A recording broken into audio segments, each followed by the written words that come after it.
കുറച്ച് ചാപ്റ്റേഴ്സ് വേണമെങ്കിൽ വളരെ വേഗം ഒന്ന് റിവൈസ് ചെയ്ത് നോക്കാം എന്ന് വിചാരിച്ചു.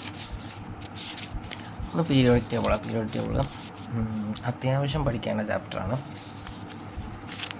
അതിൽ ഇത് ഒന്നാമത്തെ properties of elements are periodic function of their atomic number എന്ന് പറഞ്ഞാൽ എന്തുവാ, പീരിയോഡിക് ലോയാണ്. പിന്നെ നിങ്ങൾ ഏക അലുമിനിയം ഏക സിലിക്കണും ഇതാരുടെ ഇതിലാണ് അണ്ടറിലാണ് വരുന്നതെന്നും ഇതാര് കൊണ്ടുവന്നാണെന്നൊന്നും നോക്കിയില്ല. മെൻ്റലീവിൻ്റെ തന്നെയാണ്. മെൻ്റലീവാണ് ഓരോരുത്തർക്കും പേരിട്ട്, അപ്പം അങ്ങനെ പേരിട്ടത്.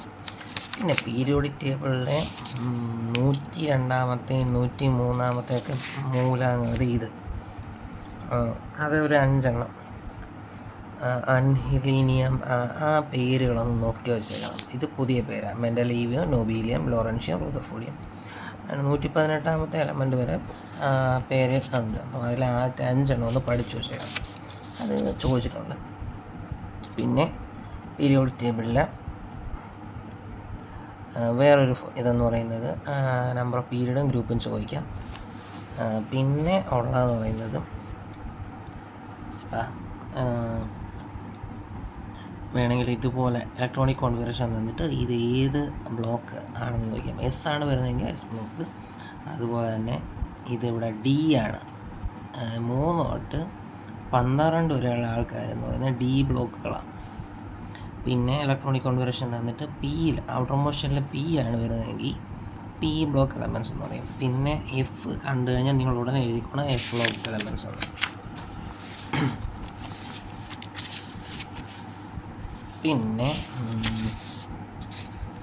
ഇലക്ട്രോണിക് കോൺഫിഗറേഷൻ പീരിയോഡിക് ടേബിൾ കഴിഞ്ഞു. പിന്നെ ഗ്രൂപ്പ് വൈസ് നിങ്ങൾ ഇലക്ട്രോണിക് കോൺഫിഗറേഷൻ എഴുതാനായിട്ടൊന്ന് പഠിച്ചു വെച്ചേക്കുക. ചിലപ്പോൾ ഇലക്ട്രോണിക് കോൺഫിഗറേഷൻ ചോദിക്കാം. അത് മറ്റേ റൂൾസ് ഫോർ ഫില്ലിംഗ് ഇലക്ട്രോണിൻ്റെ ഇതനുസരിച്ച് എസ് ബ്ലോക്ക് എലമെൻറ്റ്സ്,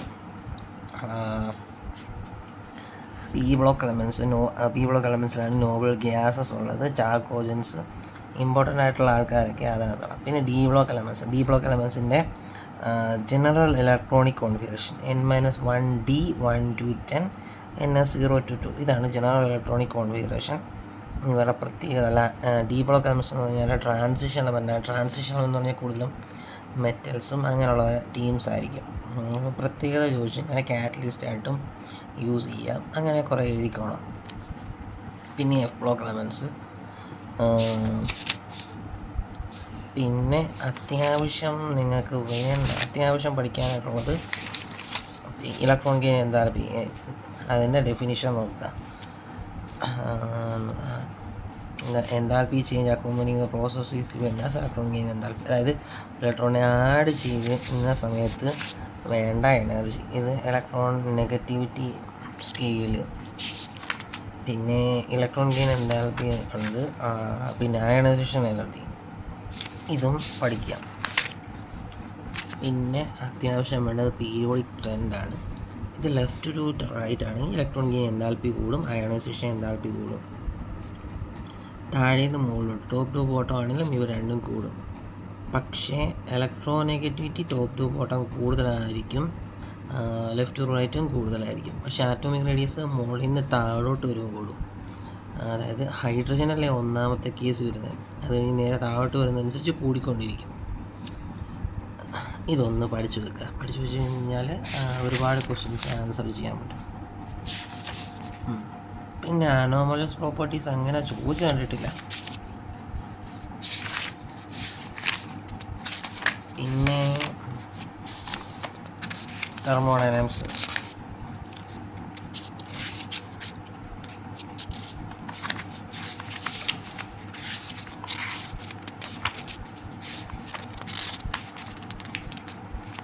തെർമോഡൈനാമിക്സിലെ സിസ്റ്റം എന്ന് പറഞ്ഞാൽ എന്തുവാ, ഈ പാർട്ട് ഓഫ് ദ യൂണിവേഴ്സിലുള്ള എല്ലാത്തിനെയും കൂടെ കൊണ്ടുവന്നാണ് സിസ്റ്റം.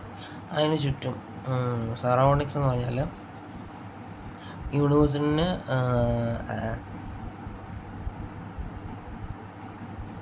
എക്സാമ്പിളായിട്ട് നമ്മളെ ഒരു സിസ്റ്റമായിട്ട് എടുക്കുന്നത്. ഇനി നമുക്ക് ചുറ്റുമുള്ളതാണ് നമ്മൾ സറൗണ്ടിങ്സ് എന്ന് പറയുക. ഇപ്പം യൂണിവേഴ്സ് ആണെങ്കിലും സിസ്റ്റവും സറൗണ്ടിങ്ങും കൂടി ചേരുന്നതായിരിക്കും ഒരു യൂണിവേഴ്സ് എന്ന് പറയുന്നത്. ഇനി ടൈപ്സ് ഓഫ് സിസ്റ്റം എന്ന് പറഞ്ഞാൽ ഓപ്പൺ സിസ്റ്റം എന്ന് പറഞ്ഞാൽ എല്ലാം തുറന്ന് വെച്ചേക്കുക. ഓപ്പൺ എന്ന് പറയുമ്പോൾ തന്നെ എല്ലാം തുറന്ന് വെച്ചേക്കാന്ന് ഓർക്കുക. അതായത് മെയിനായിട്ടും അവിടെ അരയ്ക്കാം, ഹീറ്റ് എക്സ്ചേഞ്ച് അങ്ങോട്ടും ഇങ്ങോട്ടും നടക്കും. അതാണ് ഓപ്പൺ സിസ്റ്റം. ക്ലോസ് സിസ്റ്റത്തിനകത്ത് no exchange of matter but ഇത്ര എഴുതിയാൽ മതി. No exchange of matter but exchange of energy, ഇത്ര എഴുതുക. ഈ ഐസൊലേറ്റഡ് സിസ്റ്റം എന്ന് പറഞ്ഞാൽ no exchange of energy and matter, അതിനാണ് ഐസൊലേറ്റഡ് സിസ്റ്റം എന്ന് പറയുന്നത്. ഈ സ്റ്റേറ്റ് ഫംഗ്ഷൻ എന്നാണെന്നും പാത്ത് ഫംഗ്ഷൻ എന്നാണെന്നും അതിൻ്റെ ഒരു എക്സാമ്പിളും പഠിക്കുക.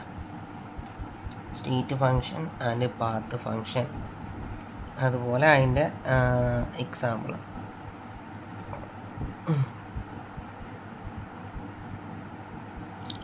പിന്നെ ഇതൊക്കെ ഇനി ഒറ്റ ദിവസം കൊണ്ട് പഠിക്കുമെന്ന് അറിയത്തില്ല.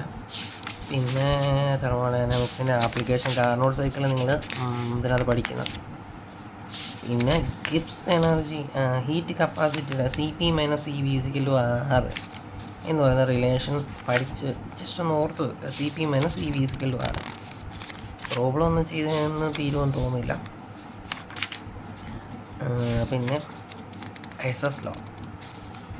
SS law states that the enthalpy of a reaction is same whether the reaction take place one step or several step. അതായത് ഒരു സ്റ്റെപ്പ് കൂടെ ആണെങ്കിലും പല സ്റ്റെപ്പ് കൂടെ ആണെങ്കിലും ശരി, എനർജി എന്ന് പറയുന്ന സാധനം എന്ന് പറയുന്നത് സെയിം ആയിരിക്കും. അതാണ് SS law പറയുന്നത്. SS law ചോദിച്ചു കഴിഞ്ഞാൽ എഴുതിയത് enthalpy of a reaction is same whether the reaction take one step or several step. പിന്നെ ലാറ്റിസ് എനർജി, ഈ ലാൻഡ് ഹേബർ സൈക്കിൾ എന്ന് പറയുന്നത് ഒരു ചോദ്യമായിട്ട് ചോദിച്ചിട്ടുണ്ട്. പഠിച്ചു വെക്കാൻ പറ്റുവാണെങ്കിൽ പഠിച്ചു വെക്കുക, ഇല്ലെങ്കിൽ വേണ്ട. അത് പ്രോബ്ലം കുറേ ഉണ്ട്. പിന്നെ സ്പോണ്ടേനിറ്റി എന്നാണ്? Spontaneous process is an irreversible process and may only reversed by some external energy. എന്താണ് സ്പോണ്ടേനിറ്റി എന്ന് പഠിച്ചു വെക്കാം. പിന്നുള്ളത് തന്നെ എൻട്രോപ്പി എന്ന് പറയുന്ന സാധനമുണ്ട്. എൻട്രോപ്പി എന്ന് പറഞ്ഞാൽ degree of disorder of A system, അതിനാണ് എൻട്രോപ്പി എന്ന് പറയുന്നത്. പിന്നെ Gibbs energy G = H - T ΔS, അതാണ് ഗിബ്സ് എനർജി. ഇതും വെച്ചുകൊണ്ട് ചോദ്യം ചോദിക്കാം. ഗിബ്സ് എനർജി കണ്ടുപിടിക്കാനുള്ള ഇക്വേഷൻ എന്ന് നമുക്കറിയാം. ΔG = ΔH - T ΔS. ഇതെല്ലാം തന്നിട്ട് G കണ്ടുപിടിക്കാൻ ചോദിക്കാം. അല്ലെങ്കിൽ RT എന്ന് പറഞ്ഞാൽ യൂണിവേഴ്സൽ ഗ്യാസ് കോൺസ്റ്റൻറ്റ്, അതിൻ്റെ വാല്യൂ തന്നെ അതിൽ ടെമ്പറേച്ചറും എല്ലാം ലോഗ് വെച്ച് നമുക്ക് അത് കണ്ടുപിടിക്കാനായിട്ട് സാധിക്കും. ഇനി അത് അത്യാവശ്യം നോക്കേണ്ടത് first law of thermodynamics, 0th law of thermodynamics, 2nd law of thermodynamics. സമ്മറിയിൽ അത് കിടപ്പുണ്ട്, അതങ്ങ് പഠിക്കുക. Next equilibrium. ഇക്വിലിബ്രിയം എന്ന് പറഞ്ഞാൽ എന്താ? സന്തുലനാവസ്ഥ എന്ന് പറയും. ഇക്വിലിബ്രിയം അതിൽ പല ടൈപ്പ് ഇക്വിലിബ്രിയം ഉണ്ട്. സോളിഡ് ഇക്വിലിബ്രിയം ഉണ്ട്, ലിക്വിഡ് വേപ്പർ ഇക്വിലിബ്രിയം. ഇത് എന്ന് പറഞ്ഞാൽ സോളിഡും ലിക്വിഡും തമ്മിലുള്ള ഫീസിലുള്ളത്. ഇത് ലിക്വിഡും വേപ്പറും തമ്മിലുള്ള ഫീസിൽ, മറ്റേത് സോളിഡും വേപ്പറും തമ്മിൽ.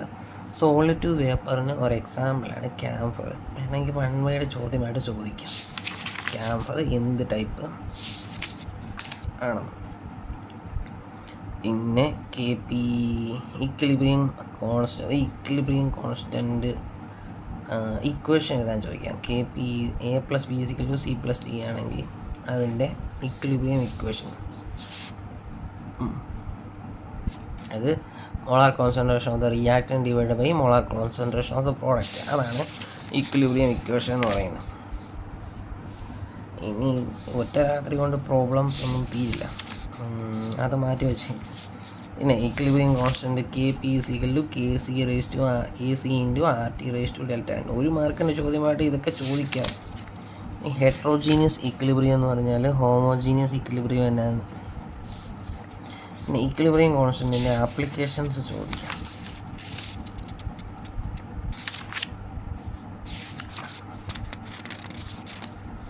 പിന്നെ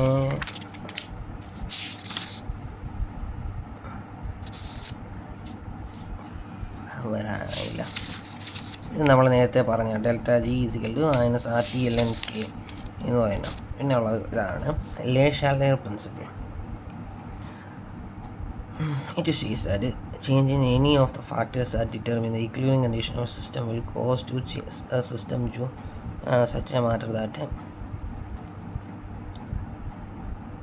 അതായത് സന്തുലനാവസ്ഥയിൽ ഒരു ഇക്വിലിബ്രിയം സ്റ്റേറ്റിലുള്ള ഒരു സിസ്റ്റത്തിൻ്റെ ടെമ്പറേച്ചറോ പ്രഷറോ എന്ത് വേണമെങ്കിലും കൂട്ടിയാൽ സിസ്റ്റം അത് ഉന്മൂലനം ചെയ്യാനായിട്ടുള്ള പ്രവണത കാണിക്കുന്നത്. അതായത് കൂട്ടിയാൽ നെക്സ്റ്റ് സ്റ്റേജിലേക്ക് പോകാനുള്ള പ്രവണത കാണിക്കുന്നു എന്നാണ് പറയുന്നത്.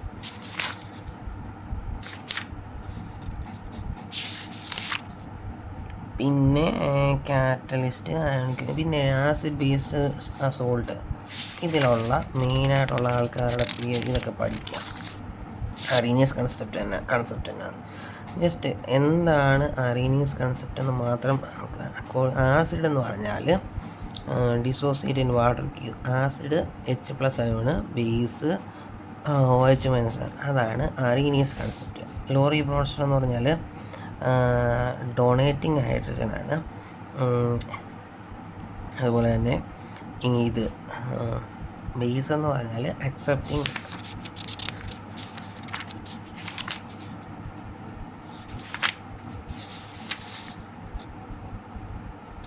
പിന്നെ pH സ്കെയിൽ, pH കാണാനായിട്ട് ഒരു ചോദ്യം ചോദിക്കാം, ഒരു ചെറിയ ചോദ്യം, 1 മാർക്കിൻ്റെ ക്വസ്റ്റ്യനായിട്ട് ചോദിക്കാം. pH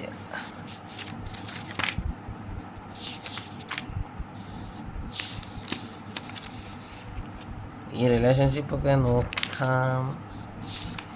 പിന്നെ വേറൊരു ചോദ്യമാണ് കോമൺ അയൺ എഫക്റ്റ്.